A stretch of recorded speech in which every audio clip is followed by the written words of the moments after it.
morning mga kahardot, welcome sa aking channel. Ayan, at sa araw na ito ay ang ating video pakikita sa inyo ay ang ating pag-islab. Shoutout muna sa lahat ng construction worker. Ayan, big love at shoutout po sa inyo lahat. At tara guys, tingnan natin ang aking video sa araw na ito. At dito nga mga kahardot, andito po tayo sa ating roof deck slab. Ayan po, at lapitan po natin ang ating consultant at tayo po ay magpapacheck ng ating bakal. At inuuna po natin sukatin siyempre ang bakal dito sa ating mga kulong, kasi po may drop slab tayo dito. Ayan po, kung ano pong nasa drawing natin, kailangan pong nandyan para maaprubahan ng ating consultant. Yan po ang tinitignan, yung haba, yung dami, kung ganong nasa space na nakalagay, ay chinicheck po natin yan. Napaka higpit po ng ating pag-check dito. Kailangan tama siyempre, as naayon sa ating drawing ang nakalagay na bakal dyan. Kasi siyempre dinisign po yan para sa safety ng building, kung anong allowable o required bakal na gagamitin dyan. At ang thickness ng ating slab siyempre ay tama at naayon, kasi kung wala sa thickness ang slab tapos ang bakal mo ay nasa tama naman, mawawala po ang ating concrete covering dyan. Kaya napaka-importante po nyan, dapat nakalagay ang tamang elevation at para hindi tayo magkaroon ng problema. Ayan po ang pag-check niyan. Kailangan tama ang ating spacing, ang sukat ng bakal na gagamitin, ang numbers ng bakal na nakalagay. Kaya yan po ay chinicheck isa-isa dahil nakadetalye naman po yan sa ating drawing. Ayan guys, at si Kahardot, ayan, kasama ng consultant at itong ating mga contractor, sila po ang installer ng bakal niyan. Ang ginagawa po natin ay chinicheck lamang. At yan guys, at tuloy po tayo sa ating panonood nitong aking final checking ng slab.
Tapos na ang ating bakal. Ayan, naglilinis na lang tayo.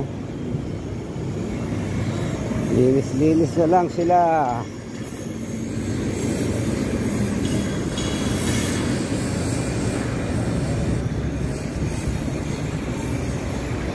Ayan o.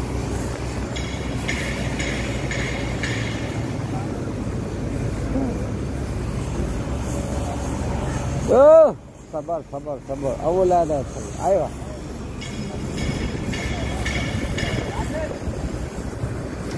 Awal hawa eji badin spray. Dale na, Rashid. Oh, Rashid. Samul. Remove ada samul. Ayaw. Cik. अब सर सारा घर को लाके निकालने नहीं थे Dahin, ada kakir baid hawa. Awo dahin silu. Dahin kita.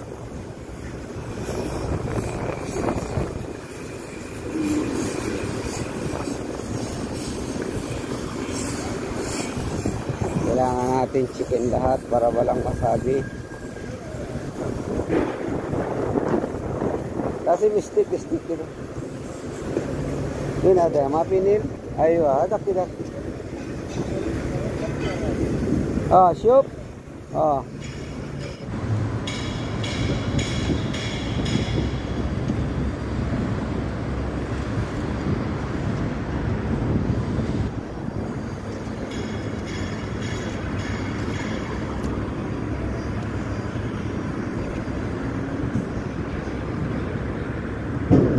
Na. Yeah.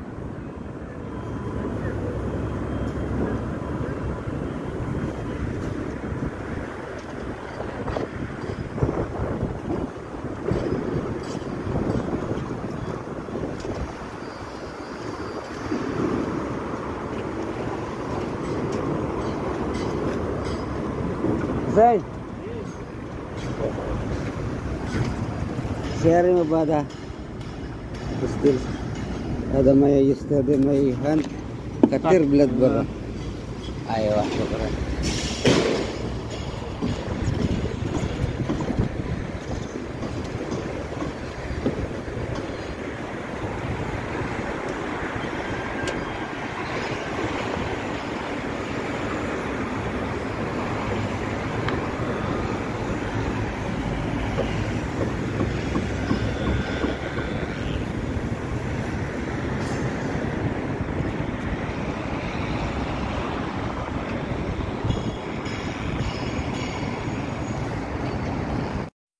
At yun nga mga kardot, ayan, at nandiyan na ang ating boss. Mag-uumpisa na naman tayo. Dito naman tayo sa administration building.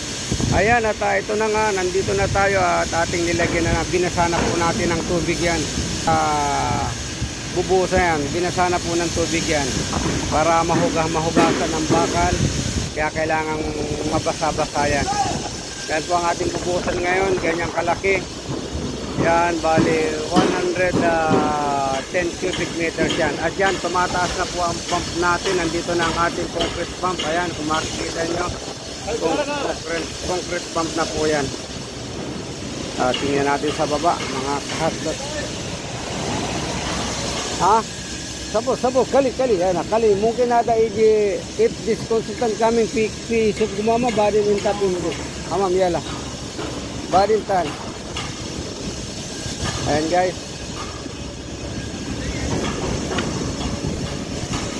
Napakaganda ng pagkakalinis at may tubig na rin tayo dito para sa mga mason yan. Kakailanganin nila ng mason. At ito yung ating pump. Ayan na sila. 49 meters po itong ginamit natin. At wala nang access dito. Wala nang dadaanan.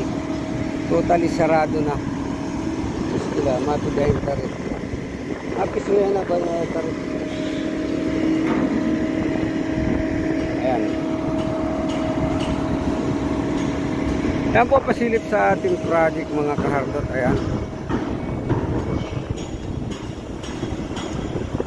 Ayos. Hindi siya lang maganda ang ating boss ngayon. Engineer is coming.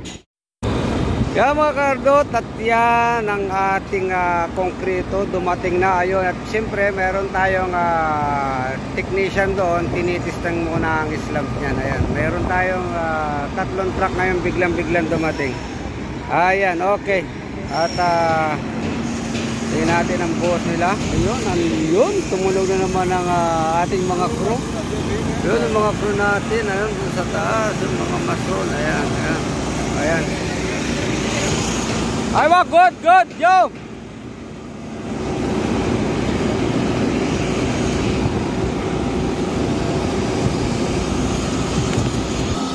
Ayan, at meron tayong 3 truck dito ngayon na dumating. Ayan.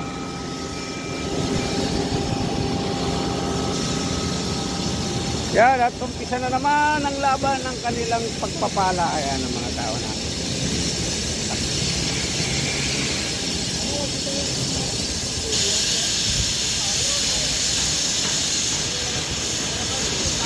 Ayan po, at abangan nyo ang ating mga gagawin ngayon sa boss na ito.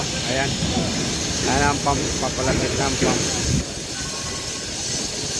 At yun nga mga karod, siyempre sa at ng ating pag tayo nagbubuhos at lalo na kung maislab at kasamang hagdan, unahin po natin ang hagdan hanggang itaas ng hagdan para pagdating ng ating slab, tuloy-tuloy na.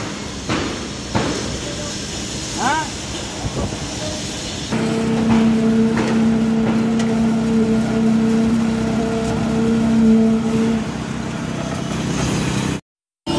At yan mga kakardot, ayan, siyempre ang inuuna nga natin dito ang buhusan lagi ay beam. Pagkatapos ng beam, stair, tapos beam, tapos yan, slab na. para mas maganda, beam muna talaga ang una nating, hindi natin agad pupunuin. Ayan guys, tuloy po tayo sa ating panonood mga kahardot. Ayan.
At nandito na nga ang ating bus mga kahardot. Ayan, kung makikita ninyo, natapos na tayo doon at nag-helicopter na nga doon. Ayan, at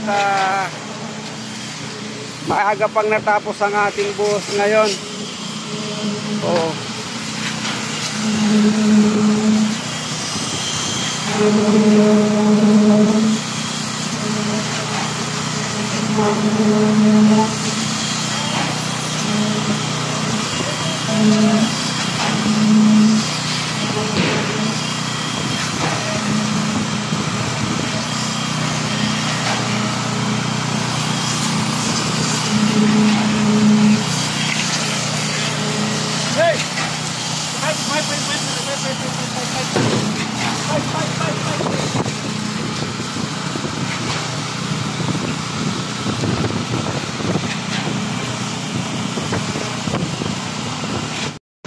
At yan mga kahardot, ayan, at natapos na itong kabak na ito at nag-helicopter na tayo. Ayan o sila. Yan po ay wrap finish yan, wrap. Ayan. Ito po ang ating roof deck. Dito naman sa area nito hanggang itaas pa ito, may isang palatag pa ito. Yan po ang istorya ng kanilang ng aming pag-floater dito sa mga binubuhusan. Ayan. Ayan.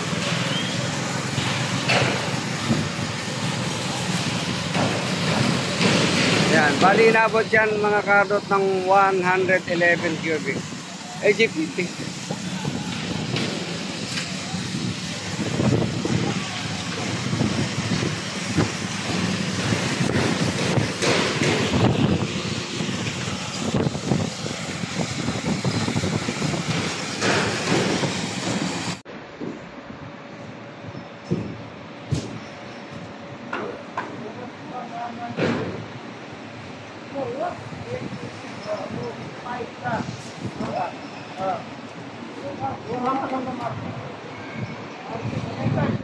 At yun mga kahardot, maraming salamat po sa inyong panonood ng ating video dito at hanggang dito na lamang at bye bye.